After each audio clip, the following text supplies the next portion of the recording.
the child who must never be mocked. In a quiet village nestled between tall iroko trees and flowing streams, there lived a woman named Adizwa. For many years, Adizwa had everything: wealth, respect, and a loving husband. But her heart remained heavy, for she had no child.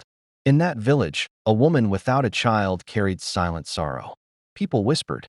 Some pitied her, others mocked her behind closed doors. Every night, Adizwa would kneel, her tears soaking the earth, praying to God for just one gift, a child she could call her own. Years passed. One Harmattan morning, when the air was still and the world seemed to listen, Adizwa received a divine visitation. It was said that God had heard her cries. Not long after, she conceived. The entire village rejoiced when she gave birth to a beautiful baby girl. Her skin glowed like the morning sun, and her eyes held a strange, quiet wisdom. They named her Arialuwa, God's evidence. But before the naming ceremony ended, a revered priest stood up. The crowd fell silent as he spoke. This child is not ordinary. She is a gift, but also a test. Hear this warning clearly. Never mock her, never insult her. Never call her rag or any degrading name. The day you do, she will leave this world. The villagers murmured in fear and awe. Adizwa held her child tightly and promised, I will never hurt my child with my words. Years passed. Arialuwa grew into a kind but quiet girl. She was different from other children. She spoke little, played alone, and often seemed lost in thoughts no one else could understand. Sometimes, the other children mocked her strangeness. But Arialuwa never argued. She only smiled, a smile that carried something mysterious.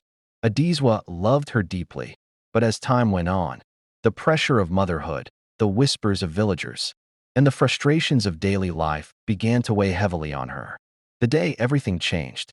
One hot afternoon, after a long and stressful day, Adizwa returned home tired and angry. She found Arialuwa sitting quietly, having forgotten to complete a task she was given. Something inside Adizwa snapped. Her voice rose in anger. You useless child. Are you a rag that cannot do anything right?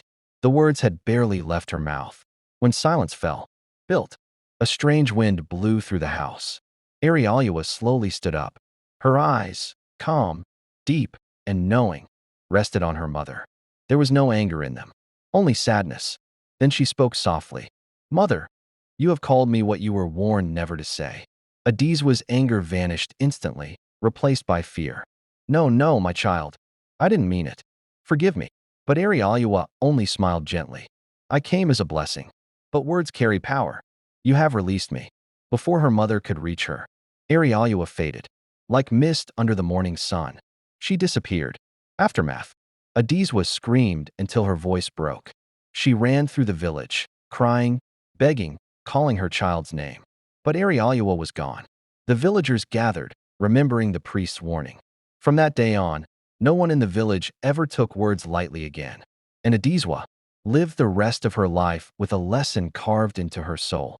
The tongue has the power to create and the power to destroy. Words are powerful.